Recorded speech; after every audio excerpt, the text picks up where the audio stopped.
Hello students. तो जैसा कि आप सभी लोगों को यहाँ पर हम एसएससी जीडी और यूपी पुलिस कांस्टेबल के इम्पोर्टेंट क्वेश्चंस करवा रहे हैं और आपको पता होगा कि दोनों ही एग्ज़ाम की जो डेट है वो कंफर्म हो चुकी हैं। 10 फरवरी जो है आपका एसएससी जीडी के लिए यहाँ पर आपकी 10 फरवरी रखी गई है और बाकी अगर यही यूपी कांस्टेबल के लिए पुलिस की बात कर लें तो उसकी डेट रखी गई है 8 फरवरी और ये एक शिफ्ट में आपका एग्ज़ाम होना है।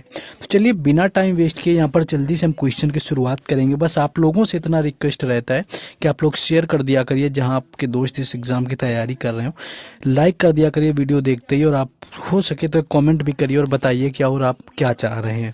तो चलिए पहला क्वेश्चन देखेंगे। यहाँ पर पहला क्वेश्चन है कि 2021 में मेजर ध्यानचंद अवार्ड विजेता कौन है।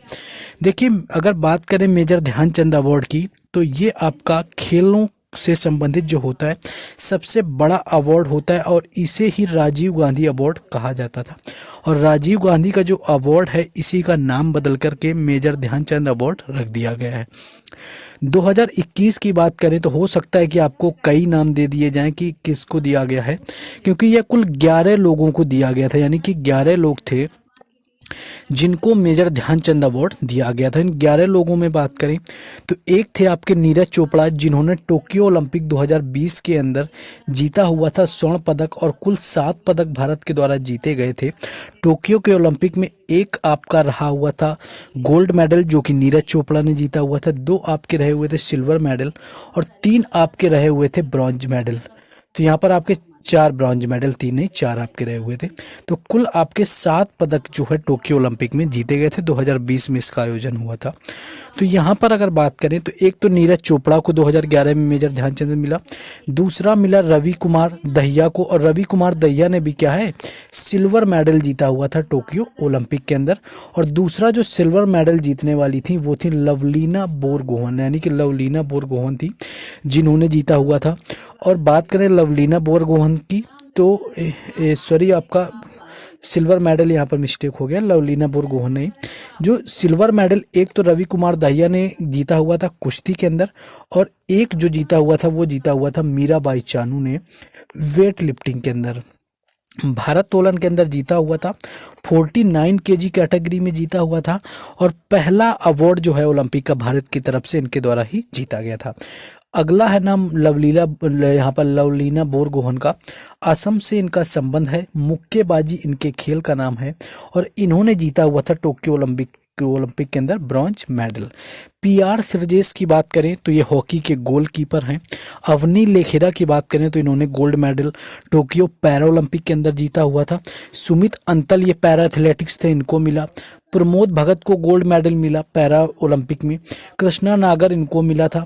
मनीष नरवाल को पैरा शूटिंग के अंदर मिला हुआ था। यानी कि ज़्यादातर जो खिलाड़ी रहे हुए थे वो उनको दिया गया था जो आपके टोक्यो ओलंपिक और या फिर टोक्यो पैरा ओलंपिक में भाग ले रहे हुए थे। और एकमात्र क्रिकेटर थी जिनको ये अवार्ड दिया गया, वो थी मिताली राज। तो मिताली राज इकलौती थी क्रिकेटर जिनको दिया गया था। सुनील छेत्री को फुटबॉल में और मनप्रीत सिंह को हॉकी में दिया गया था। तो ये थे कुल 11 लोग जिनको दिया गया था मेजर ध्यानचंद पुरस्कार 2021 के अंदर। नेक्स्ट क्वेश्चन आगे है। नेक्स्ट जो क्वेश्चन है कि भारत के जो आपके 50वें और वर्तमान मुख्य न्यायाधीश हैं वो कौन है। वो भारत के 50वें पूछे गए। सबसे पहले तो यही पूछ सकते हैं कि वर्तमान में जो भारत के मुख्य न्यायाधीश हैं वो कौन से नंबर के हैं। तो नंबर की बात करें तो ये 50वें नंबर के हैं। और हैं कौन ये, तो ये है धनंजय यशवंत चंद्रचूड़। और अगर आपसे कभी आपसे ये पूछ लेता है कोई कि सबसे अधिक बार यानी कि सबसे अधिक समय तक रहने वाले मुख्य न्यायाधीश कौन थे, तो सबसे अधिक समय तक जो रहे हुए थे वो यही थे, यशवंत चंद्रचूड़ रहे हुए थे। 49वें नंबर की बात करें, इनसे पहले कौन रहे हुए थे, किन की जगह पर इनको स्थान मिला, तो वो रहे हुए थे यूयू ललित, यानी यूयू ललित जो इनसे पहले रहे थे 49वें नंबर के। पहले अगर आपसे कभी पूछे भारत के मुख्य न्यायाधीश कौन थे तो वो हीरा लाल यहाँ पर जेकानिया रहे हुए थे यहाँ पर। और सर्वोच्च न्यायालय की पहली अगर महिला आपसे पूछा जाए कि सुप्रीम कोर्ट की पहली महिला न्यायाधीश कौन थी, तो वो फातिमा बीबी रही हुई थी पहली न्यायाधीश सुप्रीम कोर्ट की। और अगर आपसे बता दें कि मुख्य न्यायाधीश कौन रहा हुआ था, आपको क्वेश्चन ये बताना है मुख्य न्यायाधीश कौन रहा हुआ है, सुप्रीम कोर्ट की पहली महिला मुख्य न्यायाधीश कौन थी, ये आपको बताना है कमेंट बॉक्स में। अगर आप अभी देख रहे हैं तो कमेंट कर दीजिए, क्योंकि आंसर तो आपको इसी वीडियो में हम देने वाले हैं। नेक्स्ट क्वेश्चन आपका आ चुका है कि किस राज्य या केंद्र शासित प्रदेश में नगर निगम संशोधन अधिनियम 2022 के द्वारा 3 नगर निगमों का विलय किया गया। तो 3 नगर निगम का यहाँ पर विलय किया गया यूटी के अंदर। तो दिल्ली में आपका 22 मई 2022 को दिल्ली नगर निगम को दिल्ली नगर निगम सर्वोच्च अधिनियम के द्वारा 2011 में दक्षिणी दिल्ली नगर निगम, उत्तरी यहाँ पर दिल्ली नगर निगम और पूर्वी जो दिल्ली नगर निगम था, इन तीनों नगरों का विभाजन किया गया था। तो इनका विलय किया गया था। नेक्स्ट आगे आप देखेंगे, नेक्स्ट क्वेश्चन है कि 1927 में साइमन कमीशन के गठन का उद्देश्य क्या था। तो सबसे पहली चीज बोलते हैं कि साइमन कमीशन का जो गठन हुआ था वो कब हुआ था, तो 1927 यानी कि 1927 में जो है गठन हुआ था। और भारत कब आया अगर आपसे कभी पूछ ले तो ये आया हुआ था 1928 में। भारत आगमन होता है 1928 में, इसका गठन होता है 1927 में। और इसका जो भारत में विरोध चला हुआ था और विरोध करते हुए जिस क्रांतिकारी की मृत्यु हो गई थी वो थे लाला लाजपत राय। यानी कि जो लाला लाजपत राय थे ये विरोध कर रहे थे साइमन कमीशन पर, फिर पुलिस ने क्रांतिकारियों पर लाठी बरसाई जिससे घायल होकर लाला लाजपत राय की मृत्यु हो गई थी। तो ये यहाँ पर आपको याद रखना है। इसका जो उद्देश्य था तो नवंबर 2007 में जो आपका 27 में तो ब्रिटिश सरकार के संवैधानिक सुधारों को शुरू करने के लिए, भारत की संवैधानिक प्रगति पर रिपोर्ट करने के लिए जो है साइमन कमीशन यहाँ पर आया हुआ था। और यहाँ पर क्या था कि भारतीयों ने इसका जो है जम करके विरोध किया हुआ था। नेक्स्ट क्वेश्चन है, नेक्स्ट आपका पूछा गया चार्टर एक्ट 1793 से आपका पूछा। चार्टर एक्ट की बात करें अगर आपका 1793 आपसे पूछा जाए और 1793 की बात करें तो इसे भारत कंपनी के व्यापार और एकाधिकार को क्या था कि इसने 20 सालों तक जारी रखा हुआ था।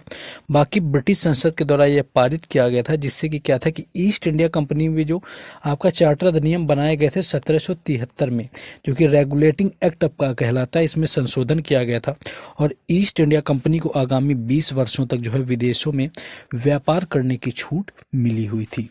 नेक्स्ट आगे है क्वेश्चन कि प्राचीन भारत में कुषाणों की दूसरी राजधानी कौन सी रही हुई थी।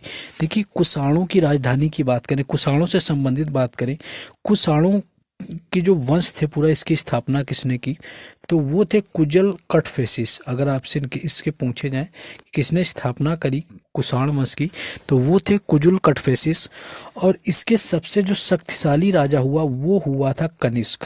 और कनिष्क के समय में ही जो चौथी बौद्ध संगीति होती है और जो कि पहली ईस्वी में हुई थी, इसकी जो अध्यक्षता है वो कनिष्क के द्वारा करी गई थी। सर्वाधिक अगर शुद्ध सोने के सिक्के अगर आपसे पूछा जाए, सर्वाधिक जो शुद्ध सोने के सिक्के थे वो चलाए गए थे कुषाण वंश के द्वारा ही। तो कुषाण वंश की 2 राजधानियां थी, एक तो रही हुई थी पेशावर और दूसरी रही हुई थी मथुरा। तो 2 राजधानी जो है कुषाणों की रही हुई थी, मथुरा और पेशावर। और बात करें तो ये पहली ईस्वी शताब्दी में कुजुल कटफेसिस ने क्या था कि कुषाण वंश की स्थापना करी हुई थी। तो कुजुल कटफेसिस जो आपको बताया। और कनिष्क यहाँ पर आपका सर्वाधिक आपका पॉपुलर यानी कि जिसको विख्यात राजा समझ सकते हैं, महान शासक रहा हुआ था, जो कि भीम कटफेसिस का पुत्र था। और कनिष्क जो रहा हुआ था सबसे आपका प्रसिद्ध राजा रहा हुआ था कुषाण वंश का। नेक्स्ट क्वेश्चन आगे है कि जैन और बौद्ध भिक्षुओं के स्थायी आश्रय को क्या कहा जाता है। जहाँ पर जैन और बौद्ध रहते हैं इनका जो स्थायी आपका रहने का होता है वो क्या कहलाता है, तो विहार उसको कहा जाता है। और जैन और विद्युओं का आपका जो आश्रय होता है विहार कहलाता है। इसका जो निर्माण होता है वो चट्टान या लकड़ी से किया गया था। और भारत के बड़े बड़े स्थल जैसे अजंता की गुफाएं हो गई, कन्हेरी की गुफाएं हो गई, करली की गुफाएं हो गई, औरंगाबाद की गुफाएं हो गई, ये कई विहार जो हैं शामिल है, तो इनको ही विहार कहा गया है। और बौद्ध धर्म में जो है पूजा के जो स्थल होते थे उनको चैत्य कहा जाता था। तो चैत्य आपसे पूछ लेते हैं कई बार कि बौद्ध धर्म में चैत्य किसको कहा जाता था, तो इनका जो पूजा का स्थल होता था उसको ही चैत्य कहा जाता था। बाकी अगर बात करें संघ या बौद्ध भिक्षुओं या ननों के समुदाय द्वारा बौद्ध धर्म का जो पालन करने वाले थे उनका आपका गढ़ पूरा होता था। नेक्स्ट क्वेश्चन आगे है कि कौन सा पुरातात्विक स्थल भारत में नहीं स्थित है। तो ज़्यादातर आपके भारत में ही स्थित हैं, लेकिन मेहरगढ़ की बात करें तो ये आपका स्थित है बलूचिस्तान में, जो कि पाकिस्तान में आता है, जहाँ से क्या है कि नवपाषाण युग के बहुत सारे अवशेष मिले हुए थे। नेक्स्ट क्वेश्चन है कि विश्व का सबसे बड़ा महासागर कौन सा है। देखिए, आपका सबसे बड़ा महाद्वीप अगर आपसे कभी पूछा जाए तो वो एशिया होता है। सबसे बड़ा अगर आपका महासागर पूछा जाए तो वो आपका होता है प्रशांत महासागर। तो ये आपका दुनिया का सबसे बड़ा भी है और सबसे गहरा भी है प्रशांत महासागर। ये आपका कहाँ पर फैला है, तो ऑस्ट्रेलिया, एशिया, अमेरिका और ओशानियों के बीच में फैला हुआ है। तो 4 महाद्वीपों में आपका आता है ऑस्ट्रेलिया, एशिया, अमेरिका और ओशिनिया। आपका अफ्रीका में नहीं आता है, आपका यूरोप में नहीं आता है। तो कहाँ पर नहीं आता अगर आपसे प्रशांत महासागर पूछा जाए तो अफ्रीका और यूरोप महाद्वीप में जो है नहीं आता है। अटलांटिक महासागर जो है ये दूसरा सबसे बड़ा महासागर है प्रशांत महासागर के बाद में, क्योंकि प्रशांत जो है वो पहला है। तो ये भी जो है आपको यहाँ पर याद रखना है।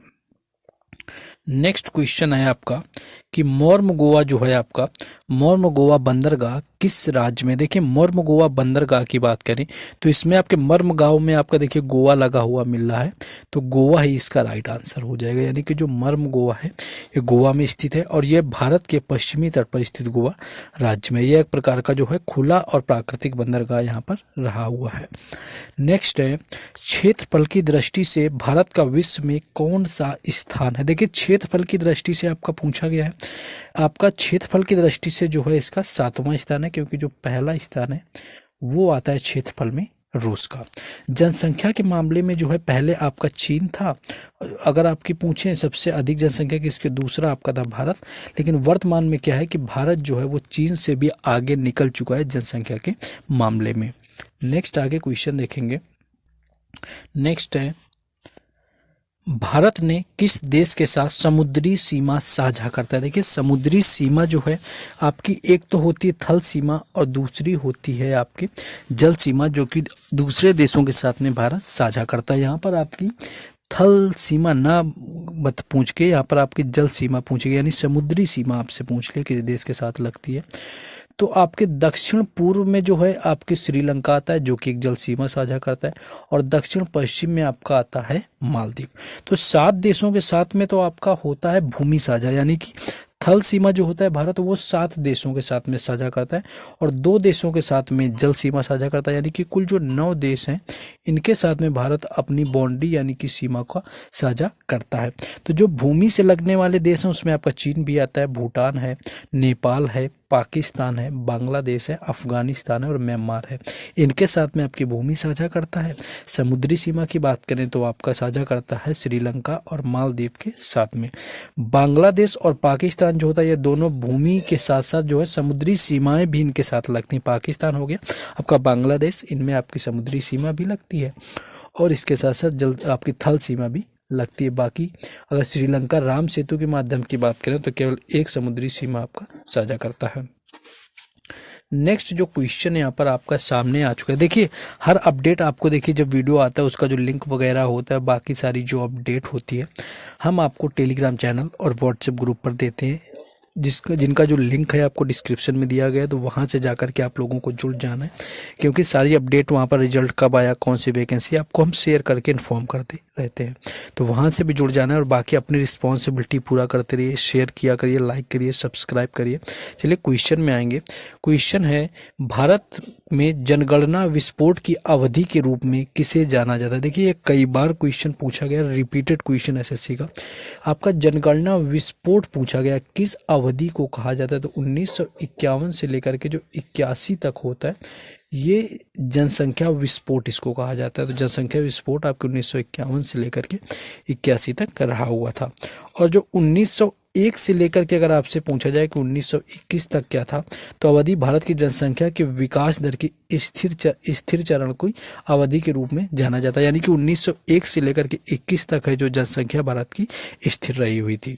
1921 से लेकर के जो 1951 का समय था ये जनसंख्या की वृद्धि की अवधि के रूप में जाना जाता है। तो ये जनसंख्या की वृद्धि यहाँ पर आपकी हुई थी। और फिर 51 से लेकर के जो 81 आपका 81 तक हुआ था, वो एक तरह से हो गया था जनसंख्या विस्फोट। तो ये थे कुछ क्वेश्चन आपको करवाए थे। इसी तरह से क्या होता है कि आपको हर वीडियो में हम 10 क्वेश्चन तक आपको करवा देते हैं विथ एक्स्ट्रा फैक्ट, जो कि आपके एग्जाम के लिए बेहद उपयोगी है। इसी तरह देखिए, अगर आपको मान लीजिए 40 भी क्लास करवा दी तो 400 से हम आपको 500 क्वेश्चन करवा देंगे, जो कि इंपॉर्टेंट होंगे। आप हर जगह समय दे रहे होंगे, अपने हिसाब से भी पढ़ाई कर रहे होंगे, किसी कोचिंग से भी, किसी और लोगों को भी देख रहे होंगे। तो यहाँ पर आप 15 मिनट की क्लास ले सकते हैं, 15 मिनट की आपकी होती है, ज़्यादा बड़ी नहीं। तो आप इसको लीजिए, सपोर्ट करते रहिए, हमें भी शेयर करते रहिए, सब्सक्राइब। बाकी मिलते हैं कल नेक्स्ट वीडियो में। जय हिंद।